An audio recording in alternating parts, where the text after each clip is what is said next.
불법에 따르는 고통, 법치주의의 의미죠. 그 폰에 걸린 비번, 그 폰은 누구 폰일까? 궁금합니다. 윤석열 대통령이 이 덫 탐사를 겨냥해서 법치를 강조했습니다. 법을 제대로 안 지키면 어떤 고통이 따르는지 보여줘야 한다. 법무장관 자택을 무단 침입하면 국민들이 어떻게 보겠나?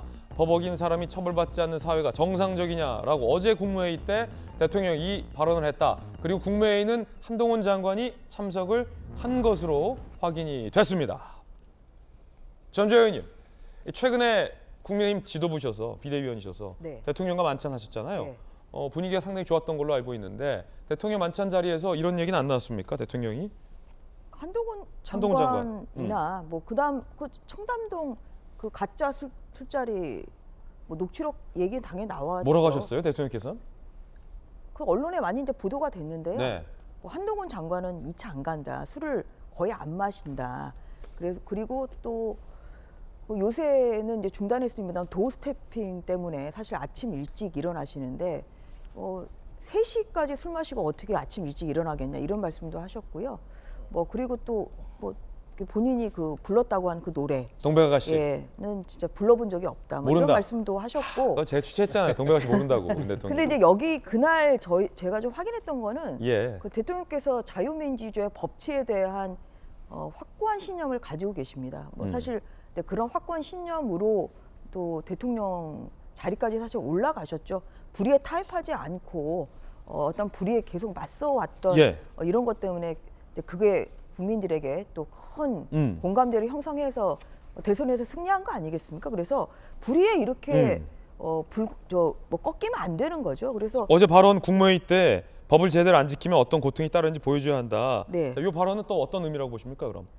거기에 대한 응분의 처벌을 당연히 해야 되는 거겠죠.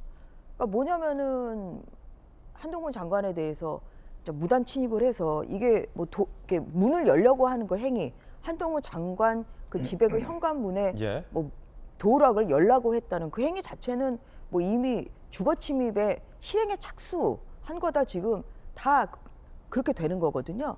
그런데 이제 이거를 또 실시간으로 유튜브로 생방송을 하면서 공개를 했죠. 그러면서 본인의 불법을 지금 전 국민에게 알리는 이런 행위에 대해서 저는 왜 현장에서 저는 이런 분들은 체포해야 되지 않나요? 아, 현장에서 체포합니다. 예, 저는 그렇게 생각합니다. 주거 침입 혐의로. 굉장히 이것을 신고하면 당연히 경찰관이 와가지고 뭐 파출소로 동행하시는 사실 그래야 되는 거 아닙니까 이게? 왜냐면 실시간 그렇게 그 남의 집에 집 앞에서 현관문 두드리고 뭐 하면서 이게 공인이라는 것도 시인할 수 있는 정도가 있습니다. 공인이라고 해서 모든 것을 다 어떠한 그러한 불법적인 행위에 대해서 참아라. 사실 이거는 정의가 아니죠. 그래서 참 판사님이시니까 오늘 수요일 나오실 때 제가 물어보려고 아끼던 질문이 있었는데 주거 침입 혐의잖아요. 덫 탐사에서는 공동 주거 침입 혐의, 덫 탐사에서는 주거 침입 아니다라고 반박하면서 도어락을 만졌긴 했지만 열려는 의도는 없었다라고 반박하고 있는데 판사 입장에서 보실 때 이 반박이 법적으로 논리가 됩니까? 그렇게 만지긴 했다. 하지만 열려 하진 않았다. 만졌다는 것 자체가 실행의 착수입니다. 그래서 그 실행의 착수입니다. 그래서 이제 그것은 범죄자들의 변명일 뿐이죠. 그래서 뭐 거기에 대해서 뭐 일고의 그것은 반론을 제기할 생각도 저는 없고요. 여기에 대해서는 응분의 처벌을 저는 즉시적으로 받아야 된다. 그리고 이게 지금 이분들이 또 하는 말이 저는 정말 뭐 제가 법조인으로서 분노감이 느껴지는 게 자기들은 압수수색을 당했을 때 받는 느낌을 너도 말해봐라.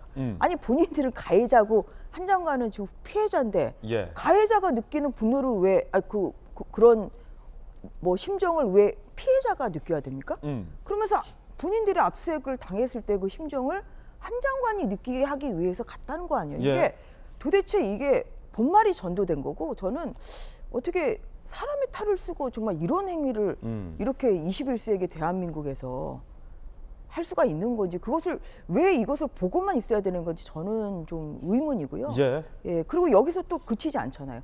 지금 또 접근 금지 명령이나 이러한 임시 조치에 대해서 또 그 결정문을 공개하면서 집 근처를 알 수 있는 이런 것까지 지금 주소 공개 사실상 하지 않았습니까? 주소 공개 사실상 했다. 그래서 그래서 좀 이러한 행위에 대해서 이건 법치 유린적인 행위고 그런 것에 대해서 당연히 대통령께서 이것은 법을 지은 이런 행위에 대해서는 결국은 거기에 따른 그러한 예. 공정한 책임을 물어야 된다. 그런 취지로 저는 말씀하신 것이라고 예. 생각하고 저도 그 부분에 대해서는 적극 공감합니다. 판사 출신 전주혜 의원님의 의견이었고요. 지금 더 탐사 측이 받고 있는 혐의가 스토킹 혐의, 그다음에 공동 주거 침입 혐의, 그리고 허위 사실에 의한 명예훼손 혐의 등등인데 자, 관련해서 변호인 진술하세요. 그렇죠. 이 사안에 대해서 지금 사실관계를 명확히 해야 될 게 그 주상복합 아파트의 공동 가장 바깥쪽 출입문을 이미 들어간 상태 아닙니까? 그리고 다시 그 안에 개별 호실에 들어가려고 해서 그 문을 열려고 하는 시도를 했는데 그 우리 주거침입에 대한 판례를 보면 이제 과거에는 단독주택이었으니까 단독주택이 있으면 경계벽이 있습니다. 예. 그럼 그걸 위호지라 그러거든요. 그 경계를 넘어간 순간 주거침입이 성립을 합니다. 그리고 다시 거기서 집을 문을 열고 들어가야 성립하는 게 아니거든요. 담벼락만 넘어도. 그렇죠. 경계만 넘어도. 그렇죠. 그 개념이 아파트나 주상복합에는 어떻게 적용되냐면 공용 현관이다. 그렇죠. 관리가 되는 가장 바깥쪽 문을 들어간 순간 이미 성립을 했기 때문에 김어준 씨는 집안에 들어간 것도 아닌데 뭘 그런 거 그러냐. 그건 이제 그러는데. 법을 너무 모르거나 알면서도 이제 국민 속이려고 그러는 거죠. 예. 그거는 법이랑 완전히 맞지 않고요.